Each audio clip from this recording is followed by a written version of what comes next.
नमस्कार विद्यार्थी मित्रांनो, तुमचं स्वागत आहे जय हिंद पाठशाला या यूट्यूब चॅनलमध्ये। आज आता आपण 9व्या वर्गाचं विज्ञान आणि तंत्रज्ञान अभ्यासत आहोत।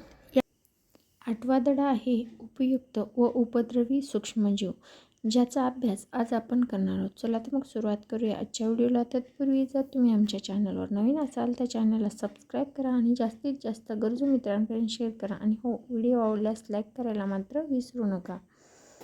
यानंतर चॅप्टर 8वा उपयुक्त व उपद्रवी सूक्ष्मजीव। उपयुक्त सूक्ष्मजीवमध्ये लॅक्टोबॅसिलस, रायझोबियम आणि किनोआ हे येतात, तर उपद्रवी सूक्ष्मजीवामध्ये क्लोस्ट्रिडियम व इतर सूक्ष्मजीव येतात। यांचाच आज अभ्यास आपण वर्ग 9व्या विज्ञान व तंत्रज्ञानाच्या 8व्या धड्यामध्ये करत आहोत। लॅक्टोबॅसिलस। ताज्या ताकात एक थेंब काचपट्टीवर घ्या, त्या थेंबाचा अगदी पातळ थर बनवा, त्यावर मिथिलीन ब्लू रंगाचा एक थेंब टाका, आच्छादनावर काच ठेवा, सूक्ष्मदर्शिकाखाली 10 एक्सल भिंगाने व नंतर उच्च क्षमतेच्या 60 एक्सल भिंगाने निरीक्षण करा। मग तुम्हाला काय दिसतं? तर निळसर रंगाचे काडीसारखे जीव हालचाल करताना दिसतील। या जीवांचे नावच लॅक्टोबॅसिलस आहे। आता एवढी सारी प्रोसेस मी सांगितली, पण आपल्याला साध्या सोप्या भाषेत सांगायचं झालं तर दुधाचं दही करणारा जीव म्हणजे लॅक्टोबॅसिलस असतो आणि दुधामध्ये सुद्धा लॅक्टिक ॲसिड असतं। त्यामुळंच लॅक्टोबॅसिलस हा जीव ऑक्सिजन शिवायही ते ऊर्जा निर्मित करू शकतो। आता लॅक्टोबॅसिलस जीवाणू दुधातील लॅक्टोज शर्करेचे किण्वन प्रक्रियेद्वारे लॅक्टिक आम्लामध्ये रूपांतर करत असतात। या दुधाचा सामू कमी होतो व दुधातील प्रथिनाचे क्लथन होते, त्यामुळे दुधातील प्रथिने इतर घटकापासून वेगळी होतात। यालाच दुधाचे दह्यात रूपांतर करणं असं म्हणतात। लॅक्टिक आम्लामुळे दह्याला विशिष्ट असा आंबट स्वाद येतो। याचा सामू कमी असल्याने दुधातील इतर घटक जीवांचा नाश होत असतो। याच पेजवर तुम्हाला माहीत आहे का, या सत्रामध्ये हल्ली लोकप्रिय झालेले प्रोबायोटिक दही व इतर खाद्य पदार्थ म्हणजे नेमकं काय आहे? अशा पदार्थात लॅक्टोबॅसिलस सारखे उपयुक्त सजीव किंवा सूक्ष्मजीव वापरले असतात। असे खाद्य शरीरातील आरोग्यदायक ठरविण्याचे कारण हे सूक्ष्मजीव अन्नमार्गातील क्लोस्ट्रिडियम सारख्या घातक जीवाणूंना नष्ट करतात व आपली रोगप्रतिकारक्षमता वाढवत असतात। आता लॅक्टोबॅसिलस या जीवाचा आपल्या शरीरासाठी काय उपयोग होतो? दही, ताक, तूप, चीज, श्रीखंड असे अनेक पदार्थ आपण दुधाच्या किण्वनापासून मिळवतो। सिडार, कोको, भाजी, लोणचे इत्यादी पदार्थाचे मोठ्या प्रमाणात उत्पादन करण्यासाठी लॅक्टोबॅसिलस किण्वन प्रक्रिया उपयुक्त ठरते। पचन संस्थेच्या क्रियेत बिघाड झाल्यास लॅक्टोबॅसिलस व इतर काही सूक्ष्मजीव रोगास एकत्रपणे देऊन उपचार केला जातो। जसं की आता आपली आजी वगैरे सांगते, जेव्हा आपलं पोट गुडगुड करत असेल किंवा आपल्या पोटात गुबार धरल्यासारखा होतो किंवा कोणाला ॲसिडिटीसारखा जळजळ करतं, तर आपल्याला आजी सांगते की अरे एक ग्लास ताक प्या, ज्याच्यामध्ये लॅक्टोबॅसिलस हा जीव असतो आणि जो पचनक्रियेचा जो काही बिघाड झाला आहे तो दुरुस्त करण्यास मदत करतो। आता गाई म्हशीचे दिले जाणारे आंबोण म्हणजे लॅक्टोबॅसिलसच्या मदतीने आंबवलेले अन्न असते। मद्यार्क निर्मितीसाठी काही प्रमाणाचे पाव बनवतात, तेव्हा सुद्धा लॅक्टोबॅसिलस प्रक्रियाच वापरली जाते। यानंतरचा जीव आहे सोयाबीनवरील मुळातील गाठीची निर्मिती होणारा, ज्याला आपण रायबोझोम्स असं म्हणून ओळखलं जातो। आता रायबोझोम्स हा नायट्रोजन स्थिरीकरणासाठी खूप उपयुक्त असतो। मग याचं भूमिका व महत्त्व काय आहे? तर रायबोझोम हा मुळावरील गाठीत राहणारे रायझोबिया त्या रोपट्याला नायट्रोजन, नायट्रिक तसेच अमोनिया आम्ले पुरवतात व त्या बदल्यात रोपट्याकडून कर्बोदकाच्या रूपात ऊर्जा मिळवतात।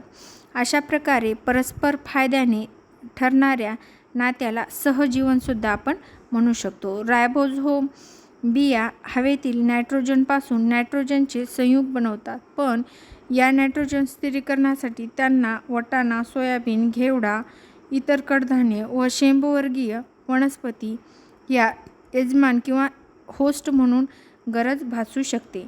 नायट्रोजन स्थिरीकरण करत असताना रायबोझोम तयार करून दिलेल्या नायट्रोजनयुक्त संयुगामुळेच डाळी, कडधान्ये प्रथिनांचा उत्कृष्ट स्रोत ठरतात. आपण जो रायबोझोम्स म्हणतोय, मग तो कसा असतो, तर तो गुलाबी दांड्याप्रमाणे दिसणारा जीव असतो. त्यालाच आपण रायबोझोबियम जीवाणू असं म्हणून ओळखत असतो. जो सोयाबीनच्या मुळावर ज्या गाठी येतात किंवा शेंगा वगैरे असतात, मेथीच्या मुळावर ज्या गाठी येतात त्यामध्ये असतो आणि ते सहजीवन असतं. रायबोझोम्स हा त्यांना नायट्रोजन स्थिरीकरणासाठी प्रयत्न करतो आणि तो स्वतः कर्बोदके साठवून घेत असतो. हाली लागवड करण्यापूर्वीच बियांना रायबोझोमयुक्त द्रव किंवा पावडर लावली जाते. लागवडीनंतर रायबोझोम हे जीवाणू रोपट्यात प्रवेश करतात. या पद्धतीला रायझोबियम लसीकरण असं म्हणतात. हा प्रयोग कडधान्याबरोबरच तृणधान्ये व इतर पिकांनाही नायट्रोजनच्या पुरवठ्यासाठी करण्यासाठी उपयुक्त ठरतो. यानंतर माहीत आहे का तुम्हाला या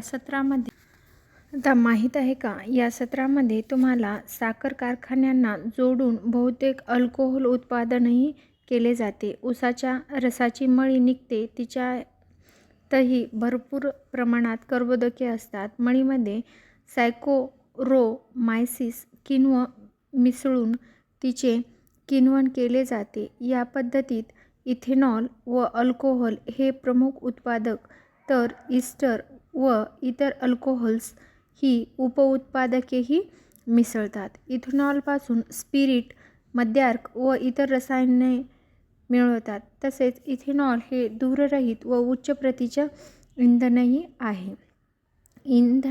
इथेनॉलच्या औद्योगिक उत्पादनासाठी ऊसाच्या मळीप्रमाणे मका, जवा किंवा सातू अशा इतर धान्याचाही वापर केला जातो. द्राक्षाच्या रसात असलेले ग्लुकोज व फ्रुक्टोज शर्करेचे यीस्टच्या मदतीने किण्वन केले जाते व मिळणाऱ्या अल्कोहोलपासून वाईन हे पेय बनवले जाते.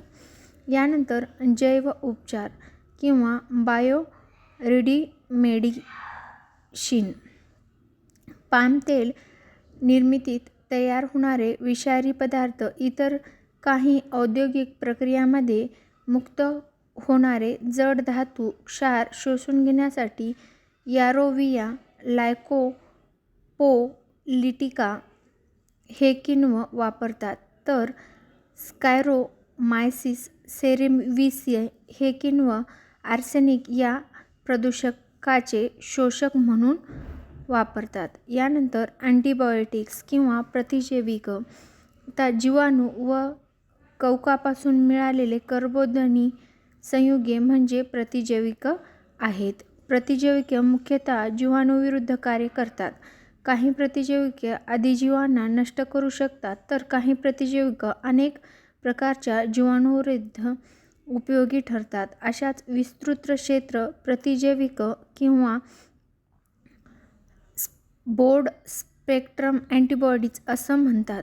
उदाहरणार्थ एम्पिसिलिन, त्यानंतर टेट्रासायक्लिन आणि ॲक्झोझिसिलिन असे प्रतिजैविक आहेत. रोगाची लक्षणे दिसत असूनही रोगजंतूचे अस्तित्व सापडत नाही, तेव्हा ब्रॉड स्पेक्ट्रम अँटीबॉडीजचा वापर केला जातो.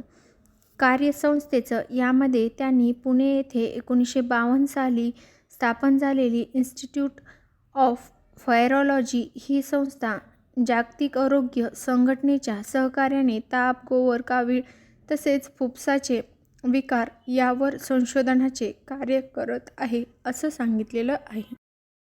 यानंतर पेनिसिलिन. पेनिसिलिन हे पेनिसिलियम या कवकापासून मिळणाऱ्या प्रतिजैविकाच्या गट असून स्टाफायलोकोकाय किंवा क्लॉस्ट्रिडिया स्ट्रेप्टोकोकाय प्रजातीच्या जीवाणूपासून होणारा संसर्ग आटोक्यात आणण्यासाठी त्याचा वापर केला जातो, जसं की कान, नाक, घसा, त्वचा यांना जीवाणूमुळे होणारा संसर्ग तसेच निमोनिया, स्कॉटर फीवर यावर उपचार करण्यासाठी पेनिसिलिनयुक्त औषध उपयुक्त आहेत. पण सावधान, प्रतिजैविक ही नेहमी डॉक्टरच्या सल्ल्याने घ्यावीत व औषधाच्या दुकानदाराकडून डॉक्टरच्या चिठ्ठीशिवाय औषधे किंवा प्रतिजैविके मागू नये. घसादुखी, सर्दी, खोकला, इबोला झाल्यास प्रतिजैविके स्वतःहून घेऊ नये. डोस पूर्ण होण्याआधीच बरे वाटले तर प्रतिजैविकाचे नेमके दिलेले डोस पूर्ण करा. तुम्ही उपयोगी ठरलेली प्रतिजैविके दुसऱ्यांना सुचवू नका. परिचय शास्त्रज्ञांचा या सत्रामध्ये त्यांनी सेंट मेरीज हॉस्पिटलमधील सूक्ष्मजीवशास्त्राचे प्राध्यापक अलेक्झांडर फ्लेमिंग त्यांच्या प्रयोगशाळेत काचेच्या बशामध्ये निरनिराळ्या प्रकारच्या जीवाणू व बुरशीची वाढ झालेली होती. 3 सप्टेंबर 1928 रोजी फ्लेमिंग जेव्हा स्टॉफायलोकॉकस जीवाणूचे निरीक्षण करीत होते तेव्हा त्यांना एका बशीत विशिष्ट गोष्ट दिसली. त्या बशीत बुरशीचे ठिपके वाढले होते, पण त्या ठिपक्याभोवती जागा मात्र स्वच्छ झाली होती, म्हणजे जीवाणू चक्क नष्ट झाले होते. यानंतर या धड्यातील सगळ्यात महत्त्वाचा पाठ म्हणजे रोगप्रसार व प्रतिबंध. आता रोगाचं नाव आहे पहिल्या एड्स. त्याचा विषाणूकारक आहे विषाणू आणि एड्स झालेल्या व्यक्तीच्या शारीरिक रक्त, वीर्य व आईचे दूध यातून एड्सचा प्रसार होतो. आणि प्रतिबंध काय आहे तर याला इंजेक्शन व सुया पुन्हा पुन्हा न वापरणे आणि सुरक्षित लैंगिक संबंध ठेवणे. त्यानंतर कावीळ हा विषाणूमुळे होतो. दूषित पाणी व अन्न याच्यातून प्रसार होतो. स्वच्छ गाळलेले पाणी व अन्न झाकून ठेवणे हा त्यावर प्रतिबंध आहे. त्यानंतर इन्फ्लुएंझा हा विषाणूमुळे होतो. रोगाचा संपर्क आला तरी होतो आणि रोग्याशी संपर्क टाळणे व स्वच्छता राखणे हा एक त्यावरील उपाय आहे. गोवर, कांजिण्या ह्यासुद्धा विषाणूमुळे होतात. रोगाशी संपर्क व निर्जंतुक पाणी व स्वच्छ अन्न आणि लसीकरणाने प्रतिबंध करता येतो. त्यानंतर बर्ड फ्लू H7N9 त्याचबरोबर स्वाईन फ्लू H1N1 हा सुद्धा दोन्ही विषाणूमुळे होतात रोग पक्षी असतात किंवा प्राणी असतात. यामध्ये स्वच्छता व योग्य शिजलेले मांस खाणे हे एक उपाय आहे. त्यानंतर डेंग्यू ताप किंवा डेंग्यू आपण ज्याला म्हणतो तो विषाणूमुळे होतो आणि डासाचा दंश झाल्यामुळे प्रसार होतो त्याचा. आणि परिसराची स्वच्छता, पाणी साठू न देणे व डासाचा नियंत्रण ठेवणे हे त्यावरील उपाय आहेत. निमोनिया हा जीवाणूकारक आहे. त्यानंतर रोग्याकडून हवेत येणारे सूक्ष्म थेंब यामधून लसीकरण व रोग्यापासून दूर राहणे यावर प्रतिबंध आहे. त्यानंतर कुष्ठरोग हा सुद्धा जीवाणूकारक आहे आणि रोग्याशी दीर्घकाळ सानिध्यात राहिल्यामुळं होतो. त्याचबरोबर रोग्याशी संपर्क व त्याच्या वस्तू वापरणे टाळले पाहिजे. त्यानंतर कॉलरा हा जीवाणूमुळे होतो. दूषित पाणी व अन्न यातून प्रसार होत असतो. त्यानंतर यावर प्रतिबंध म्हणून फक्त स्वच्छ पाणी आणि अन्न वापरलं पाहिजे. हिवताप ज्याला आपण मलेरिया म्हणतो, जो की आदिजीवी किंवा डासाचा दंश, अस्वच्छ परिसर असल्यामुळं प्रसार होत असतो. परिसराची स्वच्छता, पाणी साठू न देणे आणि डासावर नियंत्रण ठेवणे हा त्यावरील एक उपाय आहे.